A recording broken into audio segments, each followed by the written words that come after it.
First, position the patient's hand in the mitt with the fingers separated by the appropriate dividers. The mitt will accommodate either the patient's left or right hand. Second, secure the white strap across the patient's knuckles.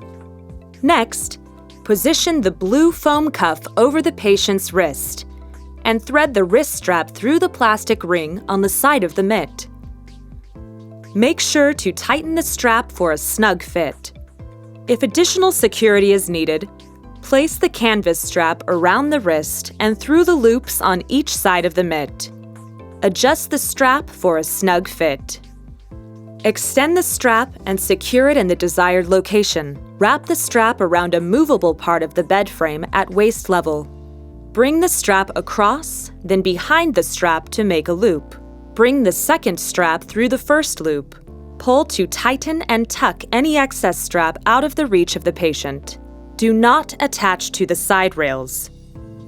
To release, pull on the tail end of the strap. Thank you for choosing ProCare patient safety devices from DJO. Our goal is to provide quality products that meet the needs of you and your patients. You can contact us toll-free at 1-800-793-6065